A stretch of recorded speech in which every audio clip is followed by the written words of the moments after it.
This is Greg Canty here, and welcome to the Win Happy podcast. Stay tuned for interesting chats with interesting people about winning their lives and being happy at the same time. This show has been brought to you by Fusion Communications. Thanks for listening.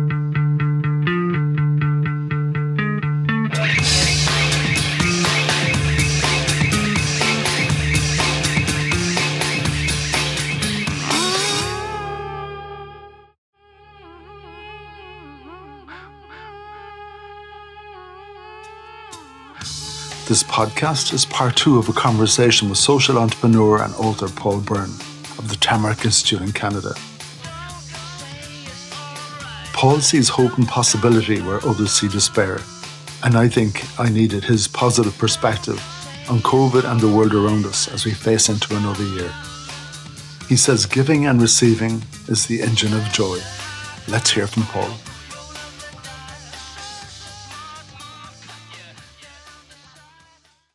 In Canada, economic poverty will be ended. And when you look beyond Canada, what do you see? I don't know. Europe is excellent. And I think that, as long as you can keep peace, as long as, I think Europeans are far more progressive than Canadians in understanding. I shouldn't say far more because I think we are so influenced by Europe. Maybe in our values are far more European than they are American. And so I think there's a lot of good things. I mean, we've got, particularly in the Scandinavian countries, we're almost down to zero poverty already, right? I think of Scotland and Ireland, and you've had massive drops in poverty in the last 10 years as well. And some of it's got to do with, the EU and how that all works for you. But there's been such a level of creativity and innovation going on. There's been such a transformation of thinking. And I think of, COPs was in Scotland this year, Yeah. The biggest gathering in history of humanity about climate change, was in your country. So there is kind of all of this is tied together, huh? It's all tied together. It's all part of this. Was it Mark Twain who said we are in the best of times and the worst of times?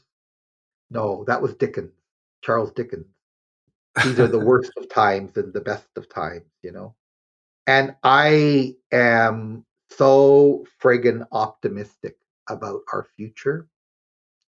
That I am bursting. I just am bursting. I think the next 10 years are going to be the most evolved years of our humanity, and we're going to live through them by the grace of God. We're going to live through them.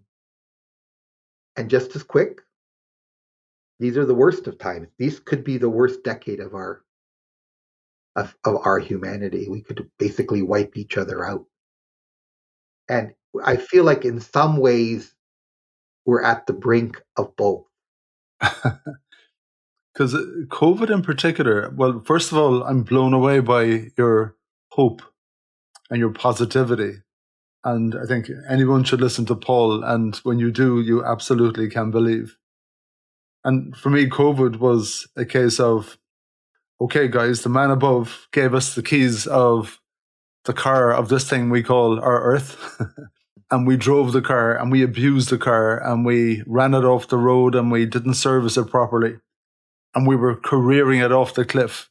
And COVID, in a funny way, pulled the plug and all that. And it was the man above saying, I need to stop this for a while. You need to have a good think about where you're going. You don't seem to be figuring it out by yourselves, and I'm going to help you. When you look at what's gone on, and there's obviously a deep belief and some religious stuff running through your bones, do you ever look at it in that way?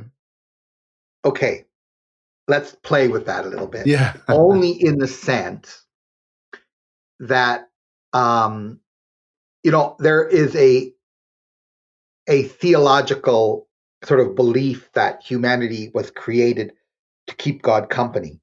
I'm not going there. This isn't going to be a theological one. It was a good theory. You know, because you're the one who brought up the man above, kind of looked at us and said, you guys screwed up. On the other hand, I could say, you know, if our goal is to keep God company, in a sense, we grew ourselves to 7 billion people. Pretty awesome. You know, China has been moving 50, 60 million people out of poverty every year for the last decade. India has been doing about 30 million a year. We've essentially eliminated the poorest of the poor. We have almost none of that right now. Look at all the diseases that we've eradicated. Some of them have little spark ups. We're going to eradicate COVID, and it's going to be global. You know, we've had some amazing accomplishments. We are living much longer than we've ever lived. And that's not just in the global north, it's everywhere. Life expectancy has gone up. Children and mothers surviving childbirth is dramatically higher. And we are in the very early days of tackling global warming, you know, in the scope of things, of all the years that it took. But look at the revolution, Greg. Look at it. Like in Canada, you can't build a carbon-based car after 2030. You're not allowed to sell it here. Yeah. Right? I know people say, well, that's, you know, 8 years away or whatever. And I'm going like, 8 years, it's like a blip in time. Yeah. And all these factories are being told you can't. And then everybody that I know, like it's almost like you're a pariah if you don't buy an electric car. Yeah. You know? And then it goes on, you know, about, you know, when I think of this Elon Musk, and one never knows whether the guy's, you know, kind of going to destroy us or, and he probably doesn't know. Save us. But I have a sense like he keeps revolutionizing things, right? Like, you know, eventually all of our shingles on our houses are going to be solar, right? We're all going to have batteries inside of our homes that are going to capture that energy, and that we can almost all go off grid. All that technology is here. It's just a matter of figuring out how we're going to make it happen, right?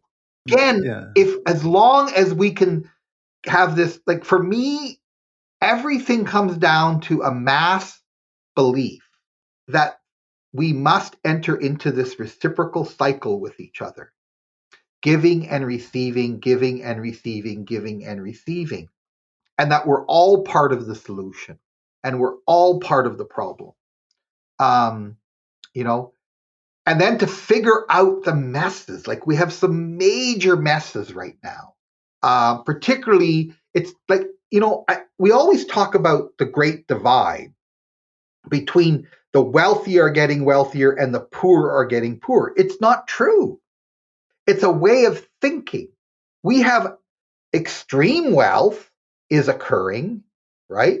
But we've almost eliminated extreme poverty, right? And every country that's working on it is reducing the number of poor. And yet we can't kind of eliminate extreme poverty, which is homelessness. You know, we have a big problem of that in Canada. But these are at the extremes, and we want to understand those as norms. But the norms aren't like that. The vast majority of people are doing better, right? And they might want to do better. But the only way, you know, I mean, we have to deal with the extremes, and that's the role of government, I think, is to deal with the extremes. But the rest of it is up to us, entering into reciprocal relationships with each other. And then this whole idea of borders is the one that I find is what's either going to unify us or destroy us. And you're at the heart of it, huh? Because the UK wants to separate from the EU, and the EU, flawed as all can be, but it's this wonderful example of borders kind of melting away, right? And Europe is this wonderful kind of place in which borders have meant more to war than almost anything, right? Like this sense of identity of who you are, right? And that's still our biggest worry. The rest of it we're going to take care of if we can continue to figure out how to exist, that our borders become less and less important to us, that our faith becomes more and more open, right? When you see what's happening in Afghanistan, it's heartbreaking. It is heartbreaking, right? And we don't want that kind of religion anywhere. We need popes like the one we have now, who thinks in an open way. But the more we protect, the more we are afraid. And that's why I never speak the language of fear. I don't think the world is motivated by fear. The world is motivated by reciprocal love. So, Paul, taking exactly what you're saying and your idea and your principles around community, are you saying our communities need to be borderless? No, I think that's too radical. But I think we need to be, I think what the EU has done is beautiful. I can go to the EU, I check into the EU, and I travel all around Europe on one passport, and I never find anywhere that I have to go through security, right? That is freeing.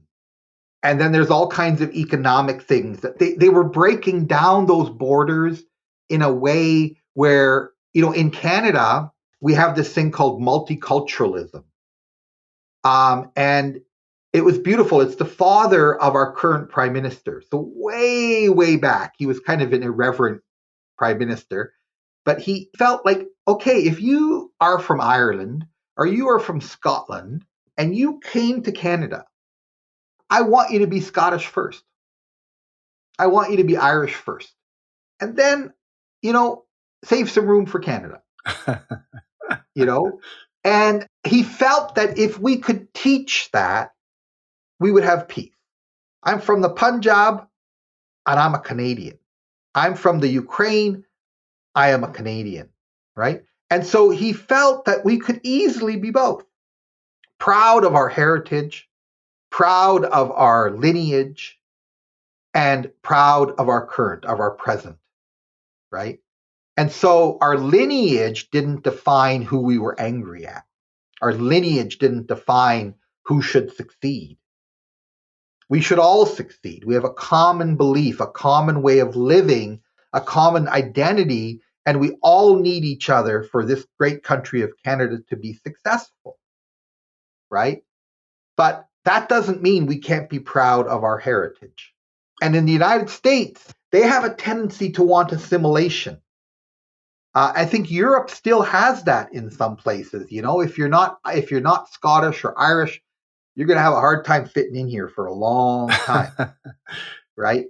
And we've actively worked at trying to break that down. And I think you are as well. And I think the UN is trying to the EU is trying to figure that out too. I'm just not aware. I'd love to hear from you how you're working on this and how you're perceiving this borderless.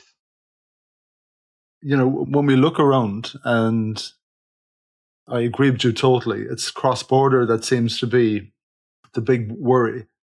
And it's us versus them, and it's power. And when you think about a community, well, why does the community have to stop at my border? Why does it have to? Why that reciprocal stuff that you're talking about, why does that have to stop at my border? But why does the love have to stop there? Again, looking at COVID, I thought that was a huge test to the whole world. It was very, very simple, Paul. There's a disease out there that hops from person to person. And the only way we're going to get rid of it is if we cooperate and coordinate. And if we do that at the same time, with the same understanding, the same agenda, we will solve this. And it was a colossal failure because we just weren't able to achieve that. We weren't able to pull that off. I don't know, Greg. I don't think we failed as badly at COVID as maybe sometimes we want to think we did. Um, I think we made some mistakes. Uh, one of them was that we relied on science as if it was a religion. And just as we would pray that God would save us, we were praying that science would save us. And so we felt the best thing to do is to get everybody to isolate and wait for science to come up with an answer. Right. Yeah. And I think that caused a certain mindset. Whereas if we would have, I wrote a paper called When Community Becomes Unessential. You remember there was only the essential caregiver, only the essential people could go out. Yeah. And somehow I said, what would it look like if community was still essential? Every neighborhood would have a block captain. We would all have each other's email addresses. We would hire artists to go door to door and safely perform for people. We would buy, I forget what they're called again, Zorba balls, and that we would climb in them and play soccer together, football in your way. Like we would have figured out how to be communal safely. And what we've only done is we've relied on science, which I want to rely on. I think science is very credible. And I want to believe in science, but not when science trumps or dominates our humanity. Yeah. Like when it becomes more important than being human, being in care of each other. And if we can actually totally eliminate that, how do we have any chance of the human creativity to arise? Okay. Now, what I was talking about in terms of isolating, you could see that New Zealand did that. We don't need to rely on vaccines. If we all cop ourselves on and we isolate and we behave properly, we will sort this problem out. The only thing is I need you, my neighbor in Australia, to do the same. And I need you, my neighbor in America, to do the same, and in Europe to do the same, and in Ireland to do the same. And if we all do this, we don't need any vaccines. And I think one of the reasons I really wanted to talk to you is watching all of this anger and even the polarization around COVID and vaccinations. The manager of my football team, the team that I support, now anyone in America will never figure this out, but in Ireland, we all have an English football team. Yeah. So my team is Liverpool. The manager of Liverpool is a guy called Jurgen Klopp. He's German. He is a leader beyond belief. I'm not sure if you've ever heard him speak. He is magical man. So he was asked yesterday, because they're coming up to the transfer season and there's a lot of COVID interrupting games and everything. But he was asked if he's contemplating signing a new player. Would the fact that the player has been vaccinated or is an anti-vaxxer, would that be part of his criteria? Now, in Ireland, I'm not sure about the UK, you're not even allowed to ask that question if you're employing someone. It's up to themselves. You're not allowed to ask, even though you have a duty of care towards your employees, but you can't ask them, are they vaccinated?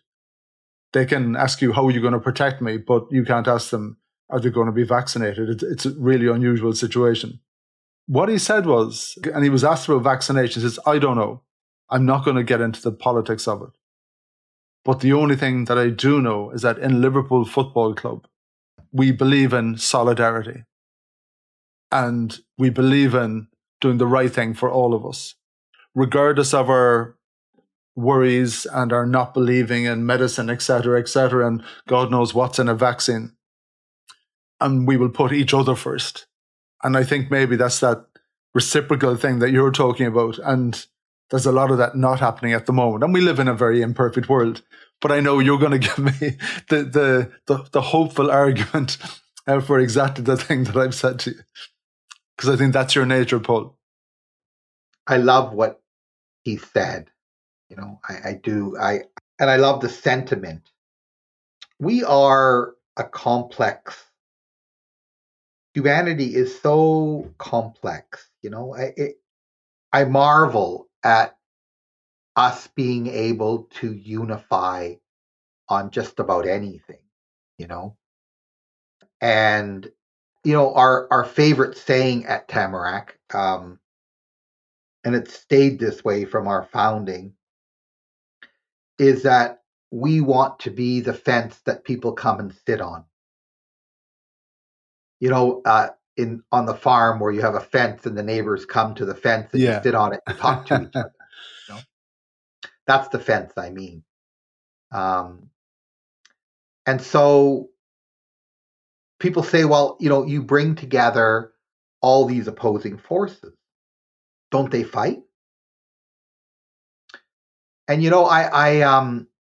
I've done a lot of work with Aboriginal issues, and we have a big issue in Canada where many of our Aboriginal young people, they Aboriginal children represent about 7% of all children, and yet they represent over 60% of all the children who are being taken away from their homes and put into care. And we thought, if you think residential schools, which has become a very popular issue, was a problem, children being taken away from their homes even to this day, and it's a structural, systemic problem. And I was asked to hold conversations, and I held 11 conversations with almost 100 people in each conversation. And we identified, when a child gets taken from their home, who are all the potential people, professions that would be impacted. Everything from mothers to fathers to community chiefs or mayors, elders, psychiatrists, police, social workers. Everybody gets implicated. So what I did, I call that the system who cares, right? So I just right away kind of changed the language and said all of these, there was 32 different elements of the system that cares. So my instinct was then to bring all of them together. But I would bring more mothers than I would anybody else because they had the most to lose. That's what I always said. Their child gets taken. And on both sides, the mothers that took the children in and the mothers that at the beginning, they wouldn't even let me get the mothers who took the children in and the mothers who lost their children to talk to each other. Then I kind of, under the wire, I got the group together anyway. And I invited them to come and watch. And even the minister came to watch, our top politician. And they had already all been talking to each other anyway. They were working behind the system to bring this humanity forward for the children that they love. And, they would all come to the meeting with all of this anxiety. And I would put them, the first thing I would do is after the elders would open the session, I'd put them into little groups of 3. And I would say, I want you to find 2 people who are most unlike you. Most unlike you. And they would, different skin, different gender, whatever, And I want you to sit between the 3 of you. And you're each going to take 5 minutes to tell your story. Who am I, and why is it important that I am here today? And if you could think about tension as having a temperature, and you wanted the temperature to be low, not high. You wanted low tension, not high tension. Everybody came to that meeting with the tension being high. It would take me about a half an hour to bring it down to low, at least normal. And all we did was everybody had to sit down for 5 minutes and hear each other's story. Which is that first pillar in your book, isn't it? The sharing stories. And it's like a miracle. Yeah. And so all I need in this whole struggle, with COVID is when you tell me I can't engage with other people, I have no way of hearing their story. And then what begins to happen is that there is, we have this social media, we haven't figured it out, and it causes all kinds of fear. and it so easily creates these camps, right, against each other. Yeah. And the algorithm And feeds it. yeah, and I think what you were saying makes just so much sense. And what this coach at your favorite soccer club, football club, in what you guys call football, Yeah. it makes so much sense, right? But our argument is, how do we need to live in the midst of our fear in order to enable that to occur? And we worry about the divisiveness in society is the outcome of our primary tool to deal with COVID is isolate, right? That was our primary tool. And I don't think people quite recognize the damage that tool did. No one thought it would last so long, you know? And I think this sense of opening up safely, it has, everyone argues it has everything to do with the economy. And yeah, the economy always dominates our minds, particularly if we're hungry, but it's more than that. We need to engage and we need to interact and we need to learn the skills of connecting with one another. And that's why sending children to school, people traveling, people belonging, all the work of Robert Putnam, around social capital. All of this combined is what makes places healthy, right? It's not one little element. It's a lot of things working well at the same time. A vibrant economy, that there's opportunities for young people. That's good. And yes, it has some environmental impacts. Got to deal with those, right? But then so is the arts, where we can come together and celebrate and be introspective, right? As it is with education, not only because of what we learn, but learning is important because it breaks down stupid ideas, fosters creativity, but it also creates community in the way that we do it. So there's this sense of holism that is required. And what COVID did is it isolated us. And we used really, really, like, for people who believe in science, we were dirt stupid on how we dealt with this. And that we couldn't have been more creative. And I know that I wrote about this and I did things, but I didn't know anything. So I did them all from the comfort of my computer because I didn't know. I mean, you didn't even know if you went outside if you'd suddenly die, right? Yeah, totally. So there's this weirdness in it all. But I think, Greg, we need to kind of think about a number of things. And I want to go down the dark side and I want to go down the light side and I want to go up the middle. And some bad things have happened. Some really good things have happened. Most of it's kind of neutral. The longer we're in it, it seems like the worse it's getting.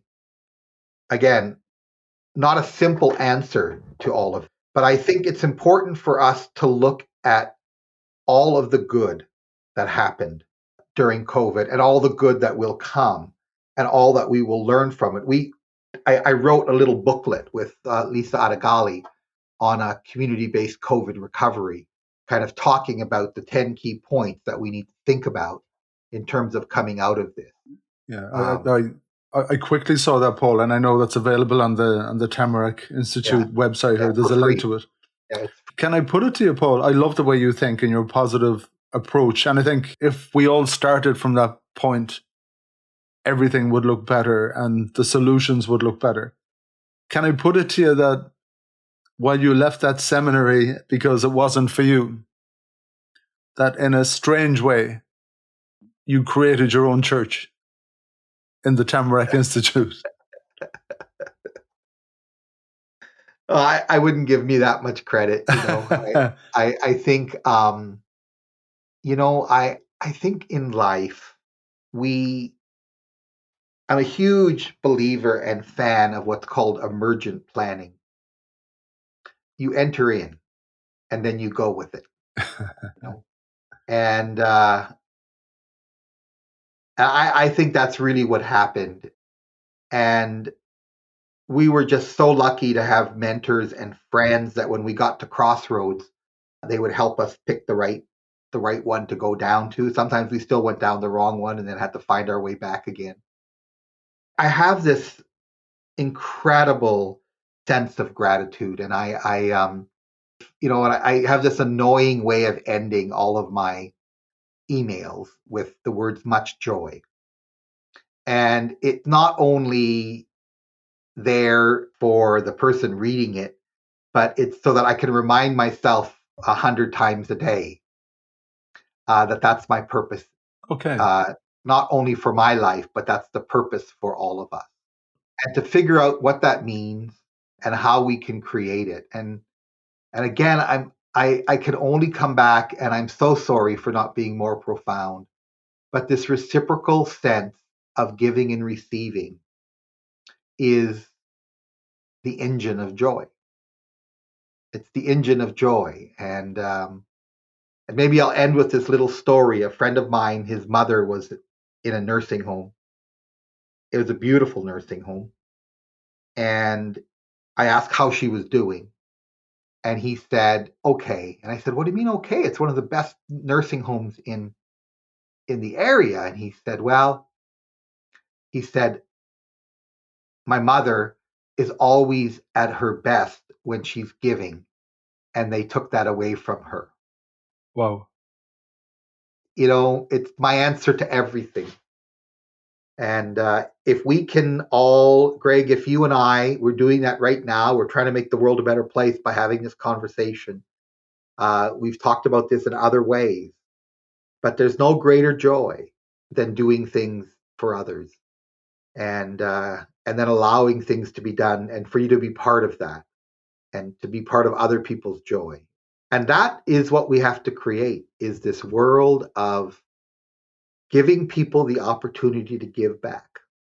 Giving people this sense that they love others, they love this world, that the reason that they wash the tomato paste out of the can is because not it's the right thing to do, not because that's what recycling calls us to do.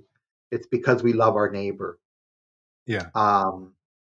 And that's going to help us, that we wouldn't think of buying a carbon-based car because we love our neighbor. Solidarity. Pardon? Solidarity. Yeah. Yeah. Solidarity, but maybe even let's just go a little bit down a little bit into the heart. Yeah. Yeah. And let's find that world. And that's the world I wish for you, and it's the world I wish for me. And there's nothing like being in community. I've abused too much of your time, Paul, but I do want to do a quick 3-fire question thing at you, if that's okay. Okay. What's happiness to you? Just when someone asks me that question, I'm overwhelmed. I'm just overwhelmed, and it's I think it's connecting, and finding common ground, and being in conversation like I am with you. I'm extremely joyful right now, having this kind of conversation, and being part of a conversation where someone actually cares what I think about, and I care about what they think about. But yeah, it's being in community that's happiness, for all the good and all the bad that comes with it. So, Paul, that was the easy question. The podcast is called Win Happy, and I sign off my emails with Win Happy. And that's a state of being, which is about finding happiness in your life. Nice. But at the same time, we're all driven by a set of goals and objectives. Nice. Going back to that football idea, we might love playing football, but if there were no goalposts, it might become a little bit pointless. And when you're playing a game of football, when you put the ball in the back of the net and you get that moment of elation, you've achieved your goal. It's wonderful. And what does winning look like to you? Love. Love is not love does not happen in in isolation. So winning happy is being loved, loving, and seeing love. It's the principle in the movie Love Actually. Yeah. And ever since I've watched that movie, when I get off a plane, even if people are waiting for me, I stop for a few minutes to watch people greet each other. Yeah. It brings And tears to your eyes. I think it's this immense, yeah. And you could actually create it. When we had a 3-day staff retreat 2 weeks ago, we flew everybody in. And that was my goal for the 3 days, that people would leave having expressed love and having received it. That's winning happy, Paul. There's one whopper of a question to come. Okay. No, maybe it's an easy one for you. I'm not sure. I don't know. They're never easy, Yeah. What was your best day? That is such a great question. I mean, there are amazing things. I have been so fortunate in my life. But, for me, the best day is a really long one. And it's at least has been going on for 30 years, because that's my oldest son is 30 and my youngest son is 25. And it's not only about them. It's what happened that day and the community that my parents became grandparents. Marlene and I became parents. All my brothers and sisters became aunts and uncles. And the list goes on, right? And so there is this sense that that day, I remember that day as if it was like just happening again. But it's a day, and I think every great day never ends. That's what makes it a great day, because it made something happen that keeps living, So the great day was the seed of something. It wasn't the end of something. So the day never ended. That was the day when something started. Paul Byrne, I'm honored to have your wisdom for the last hour and a half. We said we'd cut it short at an hour, but I think both of us knew that was going to be impossible. Well, I think you should add out all the fluff. But no. I think it's lovely. And if anybody actually listens to this to the end, email me and I'll send them my book, for free. I think it's a long one, but I'm so grateful, Greg. I'm grateful that you do this. I'm grateful for the work that you do and the thinking that you bring to it. And I hope that it also brings you the joy that you're asking about. Paul, thank you so much. And continue to win happy. You too, huh? Win happy every day. Yeah. Thank you so much, Paul. Take it easy. Thank you. Thanks, Greg.